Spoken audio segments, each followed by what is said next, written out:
Hello बच्चों, मैं सीता कमल स्वागत करती हूँ आपका राजस्थान सरकार व वेदांता की CSR इनिशिएटिव ई कक्षा में, जिसके टेक्निकल पार्टनर हैं मिशन ज्ञान। बच्चों, हम अध्ययन कर रहे हैं चैप्टर 8 जल संसाधन का। इस चैप्टर के फर्स्ट वीडियो के तहत हमने समझा कि बहुउद्देशीय परियोजनाएं क्या होती है। आज के वीडियो में हम अध्ययन करेंगे केंद्र सरकार के द्वारा संचालित महत्वपूर्ण बहुउद्देशीय परियोजनाओं का। तो इस वीडियो में हम हमारी बुक के अनुरूप 3 परियोजनाओं का अध्ययन करेंगे जिनका संचालन केंद्र सरकार के द्वारा किया जाता है। कौन कौन सी हैं ये परियोजनाएं? भाखड़ा नांगल परियोजना, दूसरी है दामोदर घाटी परियोजना और सबसे लास्ट है हीराकुंड परियोजना। तो सबसे पहले देखते हैं भाखड़ा नांगल परियोजना का।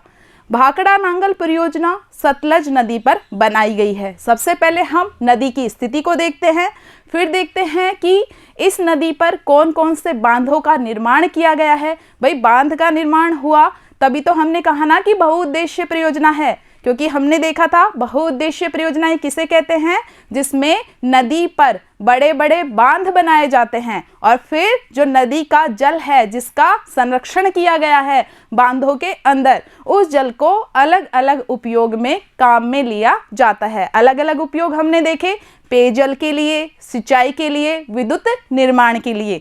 तो चलिए समझते हैं भाखड़ा नांगल परियोजना। यहाँ आप देख पा रहे हैं मानचित्र में, ये है हमारी सतलज नदी और सतलज नदी का उद्गम कहाँ से हो रहा है? यहाँ पर है तिब्बत और तिब्बत के राक्षस ताल से यह नदी उद्गमित होती है। इसके बाद हिमाचल प्रदेश से यह भारत में प्रवेश करती है। हिमाचल प्रदेश के बाद यह पंजाब में बहती है और पंजाब हमें पता है 5 नदियों का संगम है कि 5 महत्वपूर्ण नदियां बहती हैं। उनमें से एक महत्वपूर्ण नदी क्या है? सतलज नदी। और फिर आगे चलकर यह नदी पाकिस्तान की तरफ चल जाती है, सिंधु नदी तंत्र का हिस्सा होती है और आगे हम देखते हैं कि यहाँ ये अरब सागर में अपना जल ले जाती है। तो ये तो हमने देखा नदी की स्थिति को। अब इस नदी पर 2 बांधों का निर्माण किया गया। जो पहला और महत्वपूर्ण बांध है वो है भाखड़ा बांध, जो कि बहुत ही महत्वपूर्ण बांध है। भाखड़ा बांध हिमाचल प्रदेश में एक जगह है बिलासपुर। कौन सी जगह है? बिलासपुर। बिलासपुर में यह भाखड़ा बांध बनाया गया है। आगे चल के हम देखते हैं इससे मात्र 13 किलोमीटर की दूरी पर क्या आ जाता है? पंजाब। यहाँ ये सीमा है पंजाब की। पंजाब के रोपड़ में एक और बांध बनाया गया, नांगल बांध। ठीक है, तो भाखड़ा बांध हमने देखा कहाँ पर निर्मित किया गया? हिमाचल प्रदेश में। और नांगल बांध निर्मित हुआ पंजाब में। अब इस तरह से ये 2 बांध बना दिए गए और बांध बना करके विद्युत का निर्माण किया गया। और जो ये नांगल बांध यहाँ निर्मित किया गया पंजाब में, इसमें से अनेक नहरें निकाली गई, जिसमें से एक महत्वपूर्ण नहर है बिस्त दोआब नहर। कौन सी नहर? बिस्त दोआब नहर। और एक और महत्वपूर्ण नहर है जिसका नाम है भाखड़ा नहर। कौन से बांध से निकाली गई? नांगल बांध से निकाली गई। कौन सी बांध, कौन सी नहर? भाखड़ा नहर। तो हम देखते हैं जो ये बिस्त दोआब नहर है यह पंजाब को सिंचाई की सुविधा प्रदान करती है।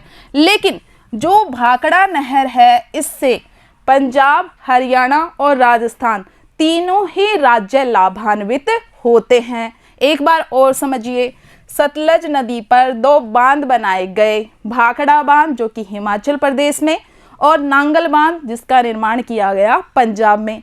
यहाँ पर इनमें विद्युत गृह का निर्माण भी किया गया। इसी के साथ ही नांगल बांध से अनेक नहरें निकाली गई। रोपड़ नहर हुई, बिस्त दोआब नहर हुई और भाखड़ा नहर। इनमें से महत्वपूर्ण नहर है बिस्त दोआब। इस नहर से पंजाब को सिंचाई की सुविधा प्राप्त होती है। और जो ये भाखड़ा नहर निकाली गई है इससे पंजाब, हरियाणा और राजस्थान तीनों को ही सिंचाई की सुविधा प्राप्त होती है। क्योंकि हमने देखा नदी पर बांध बनाए जाते हैं, उस बांध से अनेक बांध में पानी इकट्ठा हो जाता है, अनेक नहरें निकालकर सिंचाई की सुविधा उपलब्ध कराई जाती है। अब हम अध्ययन करते हैं कि हम किस तरह से वर्णन करेंगे इसका। जब क्वेश्चन आएगा भाखड़ा नांगल परियोजना पर संक्षिप्त टिप्पणी लिखिए। ये देखिए, यह योजना 1948 में शुरू की गई। कब शुरू की गई भाखड़ा नांगल परियोजना? 1948 में। और कब बनकर तैयार हुई? 1963 में। अच्छा, अपने भारत की जितनी भी बहुउद्देशीय परियोजना है उनमें सबसे बड़ी और सबसे महत्वपूर्ण परियोजना कौन सी है? भाखड़ा नांगल परियोजना, जो कि सतलज नदी पर हिमाचल प्रदेश में बिलासपुर के निकट स्थित है। अब इस परियोजना से 3 राज्य हमने देखे लाभान्वित हो रहे हैं। यह है पंजाब, हरियाणा और राजस्थान की संयुक्त परियोजना है। तो फर्स्ट पॉइंट में हमने देखा देश की महत्वपूर्ण परियोजना 1948 में शुरू हुई, 1963 में पूरी हुई। दूसरे पॉइंट में हमने देखा पंजाब, हरियाणा और राजस्थान की क्या है? संयुक्त परियोजना है। नेक्स्ट है, इस परियोजना के तहत 2 बांध बनाए गए हैं। हमने देखा पहला भाखड़ा बांध, जो कि हिमाचल प्रदेश में बनाया गया। और इस बांध की खासियत क्या है बच्चों?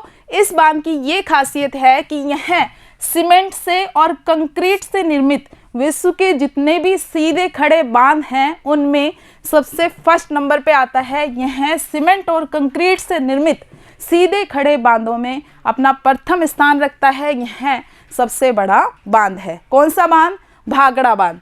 उसके बाद दूसरा बांध बनाया गया नांगल बांध। भाखड़ा बांध के अतिरिक्त जल को संचित करने के उद्देश्य से यह बांध बनाया गया था कि भाखड़ा बांध बनाने के बाद भी जो एक्स्ट्रा पानी बच जाता है उसको स्टोर करने के लिए, संचित करने के उद्देश्य से नांगल बांध बनाया गया। और हमने देखा कि फिर अनेक नहरें इससे निकाली गई। अच्छा, अब उद्देश्य क्या है? अगर हम देखें भाखड़ा नांगल परियोजना का उद्देश्य क्या है, तो इसका उद्देश्य है कि सतलज और यमुना के जो भी मध्यवर्ती भाग है, मध्यवर्ती क्षेत्र हमने देखे कौन कौन से, वही पंजाब हरियाणा वाले क्षेत्र, तो वहाँ पर सिंचाई का विकास करना, सिंचाई सुविधा, विद्युत निर्माण और पेयजल आपूर्ति के द्वारा उस क्षेत्र का आर्थिक विकास करना इस योजना का उद्देश्य है। चलिए बढ़ते हैं दूसरी परियोजना की तरफ। हमारी दूसरी महत्वपूर्ण बहुउद्देशीय परियोजना है दामोदर घाटी परियोजना। अब ये स्वतंत्र भारत की प्रथम महत्वपूर्ण परियोजना है। मतलब स्वतंत्र भारत की सबसे पहली परियोजना कौन सी है? दामोदर घाटी परियोजना। यह परियोजना भी 1948 में ही शुरू की गई थी। अब ये परियोजना झारखंड और पश्चिम बंगाल की संयुक्त परियोजना है। कौन सी नदी पर निर्मित की गई है? यह दामोदर नदी पर निर्मित की गई है। अब दामोदर नदी की जब हम स्थिति देखते हैं तो दामोदर नदी झारखंड से निकलकर पश्चिम बंगाल में जाती है। जब ये झारखंड में बहती है तो झारखंड में एक पठार है। पठार समझते हैं? ऊंची भूमि है ना। तो ये पठार छोटा नागपुर के पठार से बहती हुई आती है पश्चिम बंगाल की तरफ। लेकिन जब ये पठारी भाग से नीचे गिरती है, यानी ऊंचे भाग से नीचे की तरफ आती है, तो इसकी गति बहुत ही तेज होती है। और अपनी इसी तेज गति के कारण यह पश्चिम बंगाल में क्या लेकर आती है? बाढ़ लेकर आती है। पश्चिम बंगाल के जनजीवन को तहस नहस कर देती है। इसीलिए इस नदी को, दामोदर नदी को पश्चिम बंगाल का शोक कहा जाता है। और इसी के कारण बाढ़ की स्थिति से निपटने के लिए इस परियोजना का निर्माण किया गया, जिसका नाम है दामोदर घाटी परियोजना। अब चलिए समझते हैं इसके पॉइंट्स को। सबसे पहले हमने देखा स्वतंत्र भारत की पहली महत्वपूर्ण परियोजना है। दूसरा पॉइंट हमने देखा कि ये है झारखंड, ठीक है, और यहाँ ये है पश्चिम बंगाल। तो यह झारखंड और पश्चिम बंगाल की, ये यहाँ झारखंड और ये है पश्चिम बंगाल, झारखंड और पश्चिम बंगाल की संयुक्त परियोजना है। थर्ड पॉइंट हम देख रहे हैं, दामोदर नदी जब झारखंड से निकलकर पश्चिम बंगाल में जाती है तो यह किसका कारण बनती है? बाढ़ का कारण बनती है।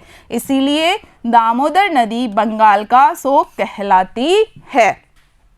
इस बाढ़ की स्थिति से निपटने के लिए, बाढ़ को रोकने के लिए पश्चिम बंगाल व झारखंड क्षेत्र का आर्थिक विकास कर वहां के स्थानीय लोगों के जीवन स्तर में सुधार करने के लिए इस परियोजना का निर्माण किया गया, अमेरिका की टेनेसी घाटी परियोजना के अनुरूप। यानी अमेरिका में भी जो टेनेसी नदी है उसके कारण जो बाढ़ की स्थिति उत्पन्न होती हैं उनसे निपटारे के लिए टेनेसी घाटी परियोजना बनाई गई है। तो इसी परियोजना के अनुरूप भारत में दामोदर घाटी परियोजना का निर्माण किया गया। क्लियर? आगे बढ़ते हैं। सबसे लास्ट परियोजना हीराकुंड परियोजना। हीराकुंड परियोजना प्रायद्वीपीय भारत, ये है हमारा प्रायद्वीपीय भारत। तो ये जो प्रायद्वीपीय भारत है इसकी महत्वपूर्ण परियोजना है।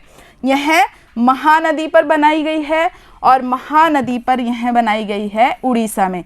ये आप देख पा रहे हैं, ये है उड़ीसा। अच्छा, ये मानचित्र के जो सभी राज्य हैं ना उनका आप अभ्यास करना शुरू कर दो, क्योंकि हमारे एक मानचित्र आएगा और मानचित्र में इसी तरह से अलग अलग स्थान आपसे लोकेट करवाए जाएंगे। तो अभी से आप जितनी भी ज्योग्राफी पढ़ें पूरी की पूरी मानचित्र पर इसका अभ्यास करें।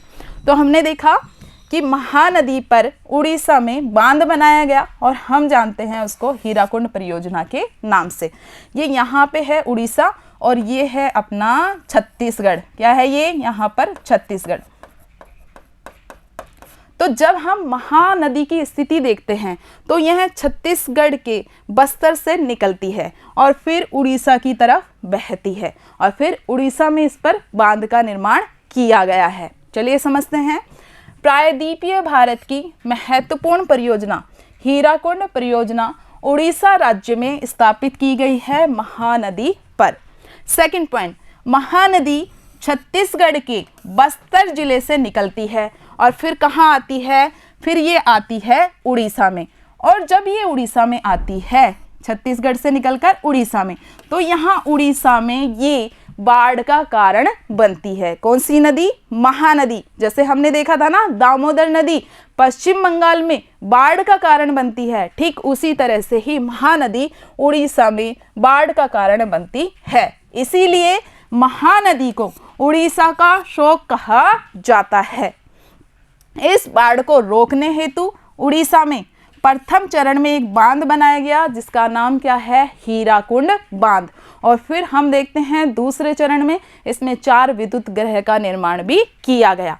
अच्छा, जो ये बांध बनाया गया हीराकुंड बांध उड़ीसा में, यह बांध विश्व का सबसे लंबा बांध है क्योंकि इसकी लंबाई है 4801 मीटर।